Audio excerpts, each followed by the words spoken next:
जी प्यारे बच्चों, अस्सलाम वालेकुम। मुझे उम्मीद है कि आप खैरियत से होंगे। बच्चों, फर्स्ट ईयर केमिस्ट्री के बच्चों से मैं मुखातिब हूँ। और मैंने आपको डिफरेंट कॉलेजेस के 55 न्यूमेरिकल्स करवाए थे, जो मुझे उम्मीद है जिनकी आपने प्रैक्टिस कर ली होगी।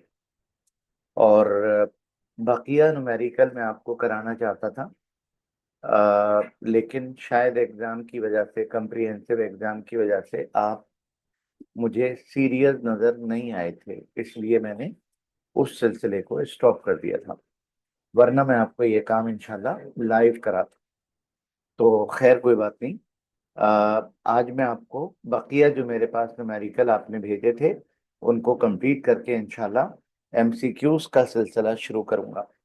और आपका रिस्पांस अगर अच्छा निकला तो इंशाल्लाह इसको एग्जाम तक जारी रखूंगा। चलें, बात शुरू करते हैं। बच्चों, आज हमें अपनी बात शुरू जो करनी है वो यहां से करनी है। आप अगर इस सवाल को रियलाइज करें, इससे पहले कि मैं आपको तमाम न्यूमेरिकल्स करवा चुका हूं, आपसे कहा जा रहा है calculate the mole fraction of a solution. Solution का मोल फ्रैक्शन निकालना है prepared by mixing 435 gram glucose and 695 gram water. आप जानते हैं कि मोल फ्रैक्शन मालूम करने के लिए लाजमी है कि आपको मोल पता हो। बच्चों, आ, हमारे पास 435 ग्राम ग्लूकोज है। और मेरा ख्याल है कि इस लेवल पर आप सभी को याद हो गया होगा कि ग्लूकोज का मोलर मास होता है 180। ठीक है, तो अब जरा जल्दी से मुझे बता दीजिए, ग्लूकोज का मोलर मास अगर 180 है तो ग्लूकोज का मोलर मास अगर 180 है तो आप इसको जब 180 से डिवाइड करेंगे तो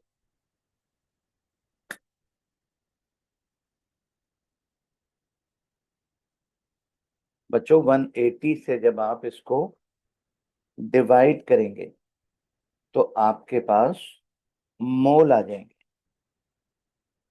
आपके पास बच्चों मोल आ जाएंगे। और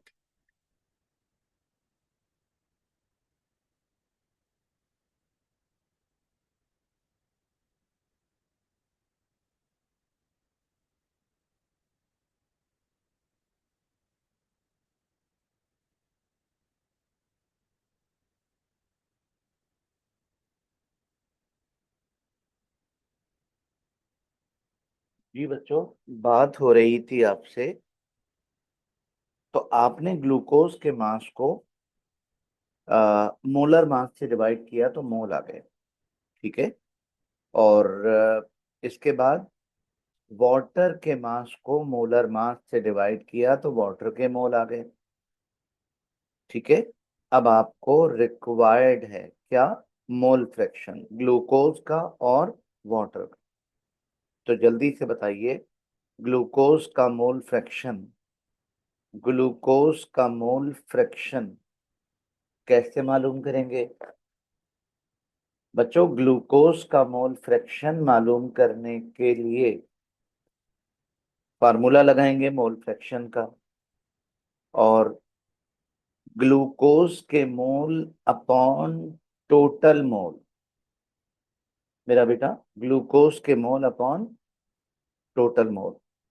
तो ग्लूकोज के मोल हमें मालूम है, टोटल मोल भी हमें मालूम है। सॉल्व किया तो ग्लूकोज का मोल फ्रैक्शन आ गया। और मोल फ्रैक्शन की आप सब जानते हैं कि कोई यूनिट नहीं होती। बच्चों, बिल्कुल इसी तरह से वाटर का मोल फ्रैक्शन निकालेंगे। वाटर के मोल अपॉन टोटल मोल। और वाटर के मोल ये रहे और टोटल मोल वही वाले। ऐसा करने से मोल फ्रैक्शन आ गया। और मैंने आपको ये बात कई बार बताई है, सॉल्यूट और सॉल्वेंट का मोल फ्रैक्शन का सम तकरीबन तकरीबन 1 के बराबर होता है। तो बच्चों, आप अगर चेक करना चाहें तो 0.941 और 0.05, आप अगर ये आंसर आएगा, 0.99 का मतलब 1। ओके, इसका मतलब आपका जो आंसर है वो 100% एक्यूरेट है। ठीक हो गया। इस सवाल को आप इस तरह से कर लीजिएगा और स्क्रीनशॉट लेकर इसका आप अपने रजिस्टर में सॉल्व कर लीजिएगा। बच्चों, नेक्स्ट जो बात आपसे करनी है वो अगली जो बात आपसे करनी है वो अगला सवाल है। 600 centimetre cube oxygen gas collected over water.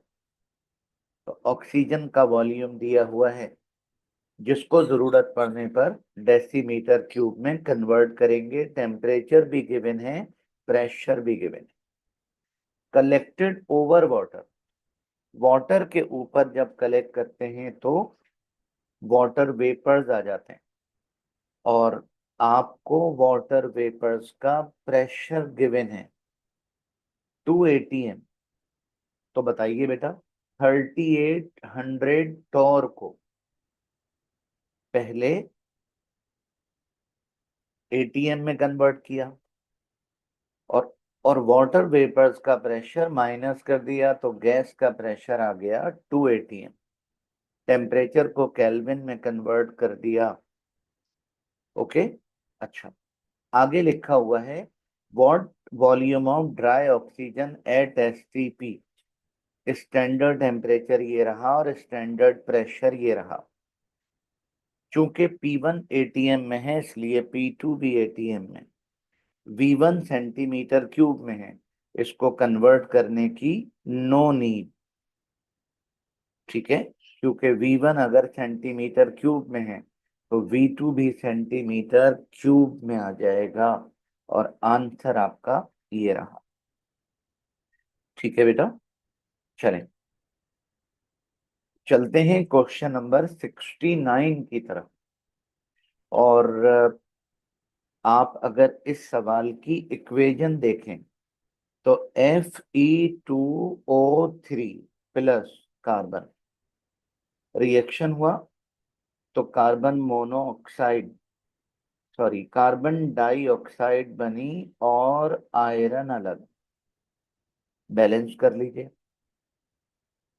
Carbon balance कर लीजिए, आयरन 2 टू द 4, यहाँ 4 लगा दीजिए। कार्बन, अच्छा ऑक्सीजन कितने, 3 टू द 6, तो यहाँ 3 लगा दीजिए। तो कार्बन कितने, 3, तो यहाँ पर 3 लगा दीजिए। अब आप क्वेश्चन को देखें, use the following reaction. Okay, if 12.66 gram ferric oxide react with 10.92 gram carbon, यानी फेरिक ऑक्साइड का मास गिवन है, कार्बन का मास गिवन है।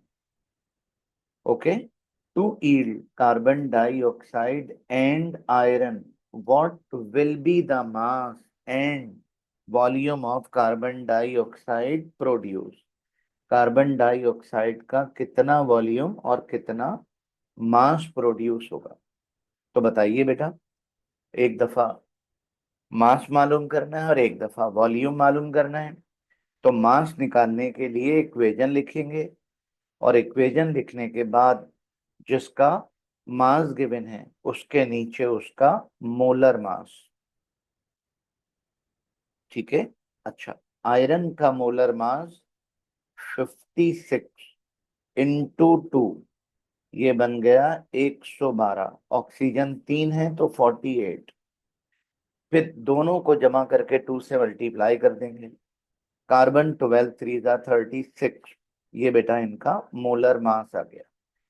कार्बन डाइऑक्साइड का भी मोलर मास निकालना है। 12 प्लस 32 44 मल्टीप्लाई बाय 3 तो 132। अब आप जल्दी से बता दीजिए जी बच्चों, क्या करेंगे? आ, दो मर्तबा कैलकुलेशन करनी है क्योंकि दो रिएक्टेंट हैं और दोनों का मास गिवन है। अगर दो रिएक्टेंट हो और दोनों का मास गिवन हो तो वी परफॉर्म कैलकुलेशन 2 टाइम। जी बेटा, 320 gram ferric oxide produce 132 gram carbon dioxide, और 1 ग्राम से 132 अपॉन 320, देयरफॉर। अब बताइए फेरिक ऑक्साइड है कितना? 12.66। मल्टीप्लाई कर दिया, कार्बन डाइऑक्साइड कितनी ऑक्टेन होगी एक दफा मालूम चल गया। अब क्या करें? अब बेटा यही काम दोबारा करेंगे। वो कैसे?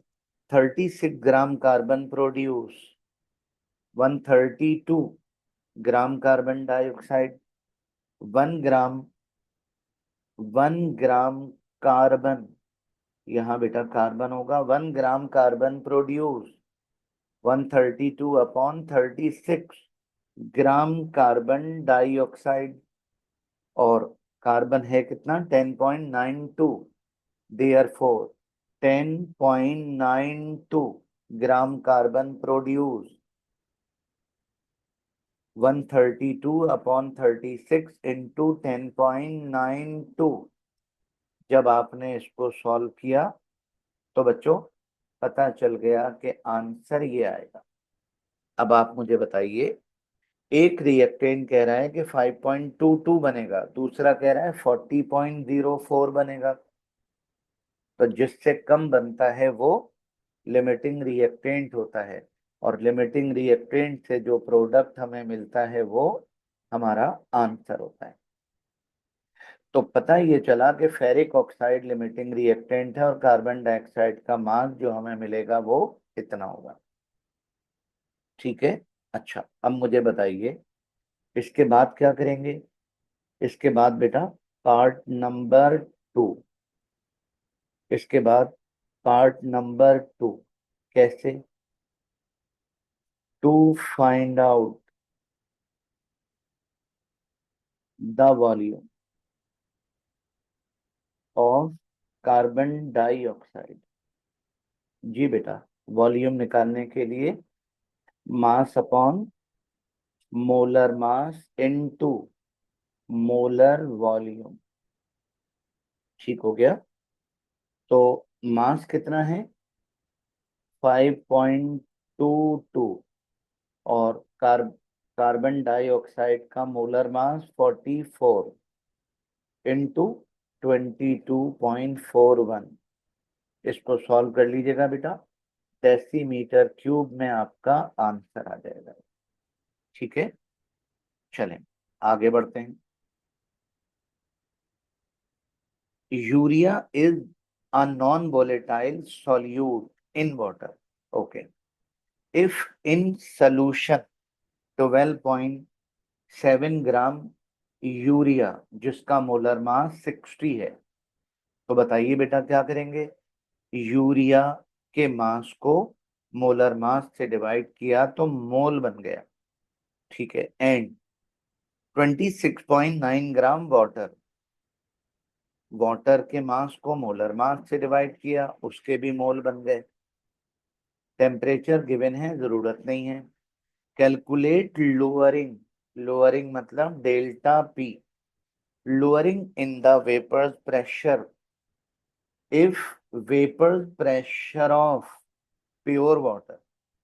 और आप जानते हैं प्योर वाटर का वेपर प्रेशर मतलब P not 23.6 torr, assuming solution is an ideal.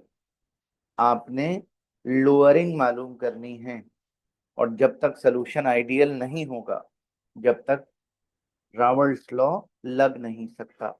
तो बच्चों रावल्स लॉ लगाने के लिए हमें डेल्टा पी निकालने के लिए हमें इक्वेशन इस्तेमाल करनी पड़ेगी P0 x2।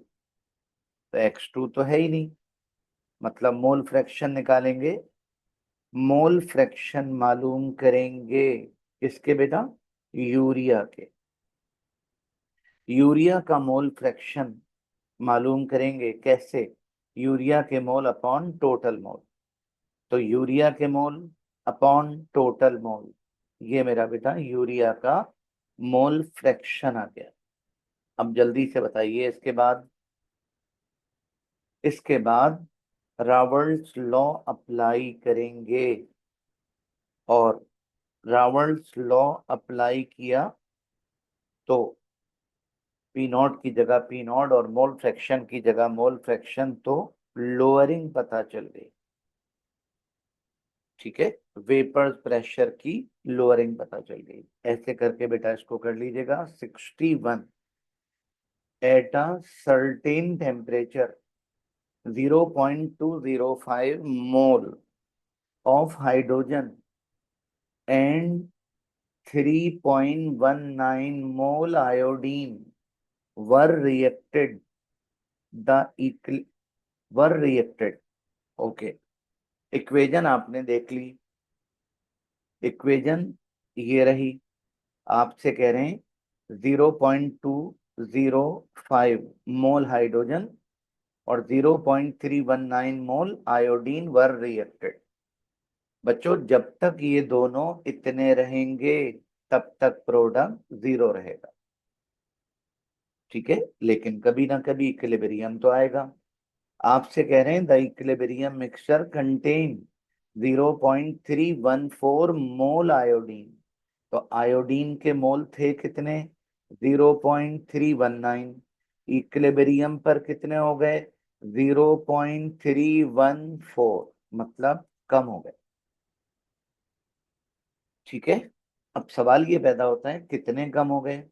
तो 0.319 में से 0.314 माइनस कर देंगे, तो बच्चों आंसर आ जाएगा 0.005।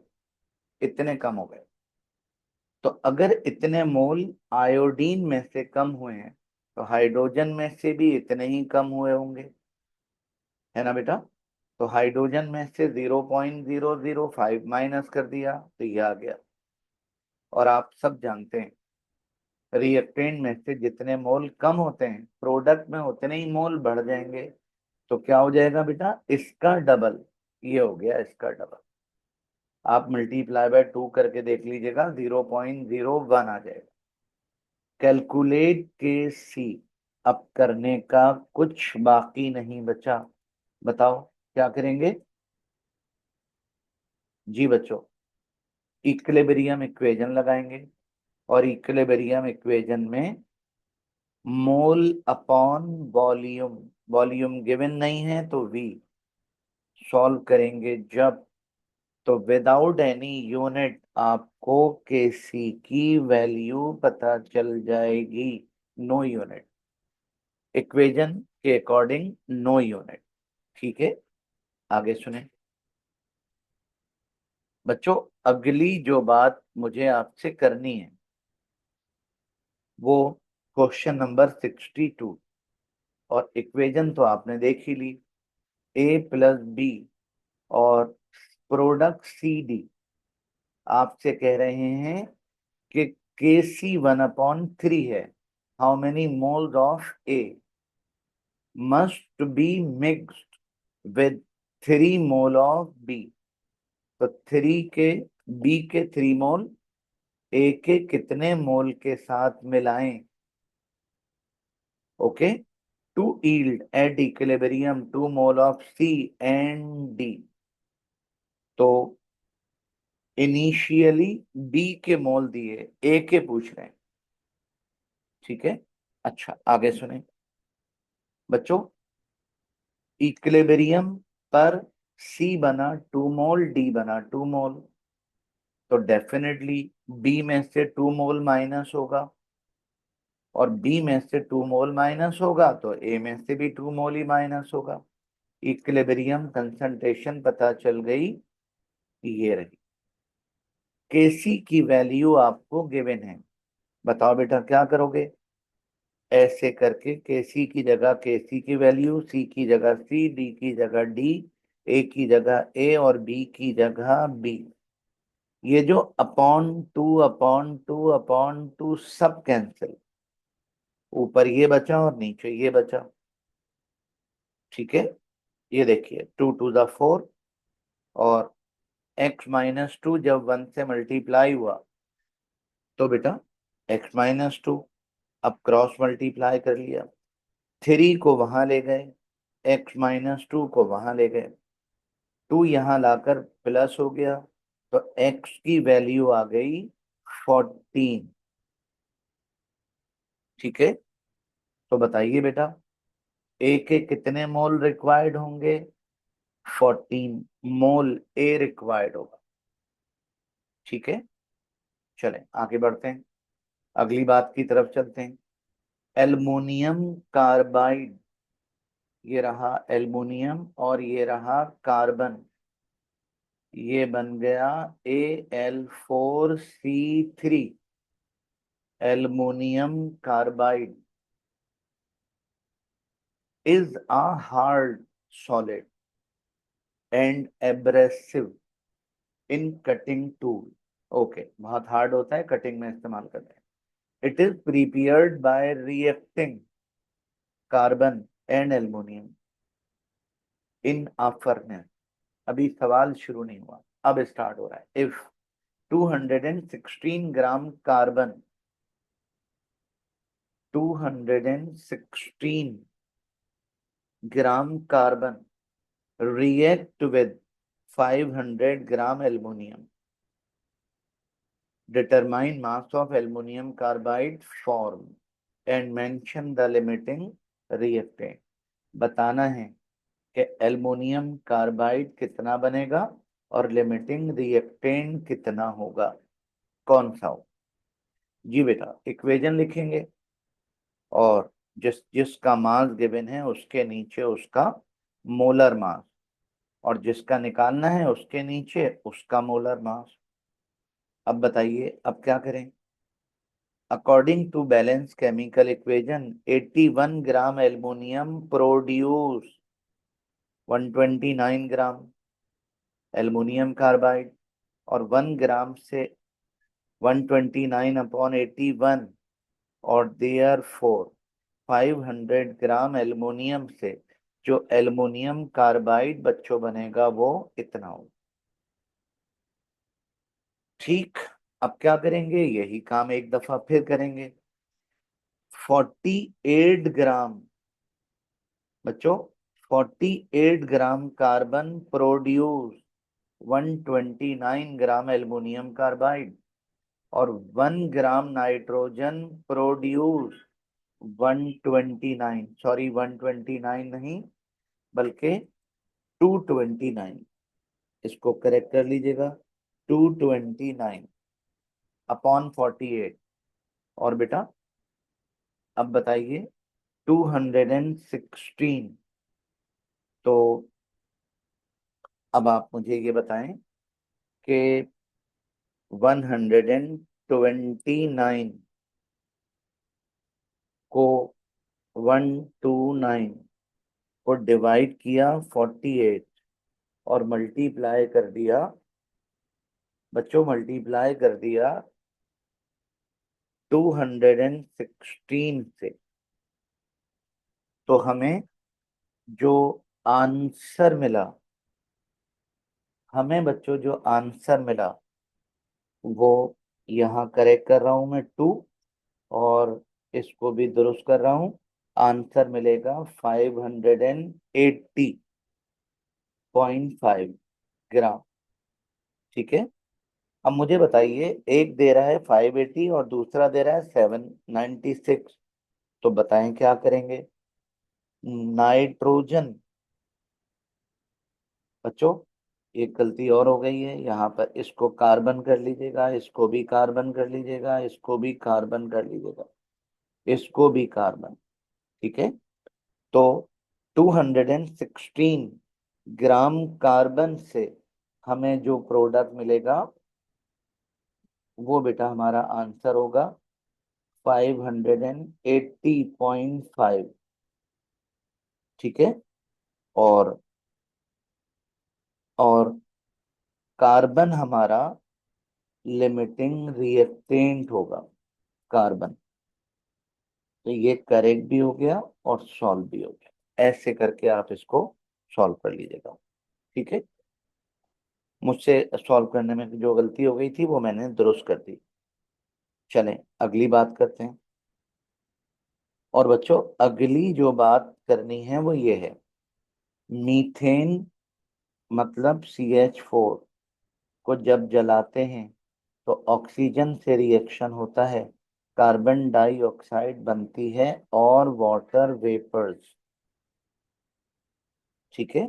ये देखें इक्वेशन बैलेंस हो गई। आपसे कह रहे हैं इफ 100 ग्राम ईच, यानी मीथेन और ऑक्सीजन दोनों 100 gram is taken, what amount of carbon dioxide liberated, carbon dioxide का अमाउंट पूछ रहे हैं। हालांकि सवाल लिमिटिंग रिएक्टेंट का है, मगर लिमिटिंग रिएक्टेंट आपसे पूछ नहीं रहे, इससे कोई फर्क नहीं पड़ता, तरीका मगर वही होगा। ठीक है। यहाँ गलती से 3 लग गया बेटा, ये 2 है। चलें अब, और यहाँ पर भी, यहाँ पर बेटा O2, O2। चलें इक्वेशन हमारी बैलेंस करवा लें, हाइड्रोजन। और अगर यहाँ पर O2 लगा दें और यहाँ 2 लगा दें तो इक्वेशन हमारी बैलेंस हो गई। ऑक्सीजन से पहले भी 2 लगाना पड़ेगा जी, यहाँ पर भी 2 लगाना पड़ेगा। ठीक है। अब आप क्या करेंगे बच्चों, सॉल्यूशन की हेडिंग बनाकर इक्वेशन, और इक्वेशन लिखने के बाद जिस जिसका मोलर मास गिवन है उसके नीचे उसका, जिस जिसका मास गिवन है उसके नीचे बेटा उसका मोलर मास लिखेंगे। तो ये O2 है, O2, बल्कि 2O2। तो ये बन जाएगा 2 × 32, यानी 64।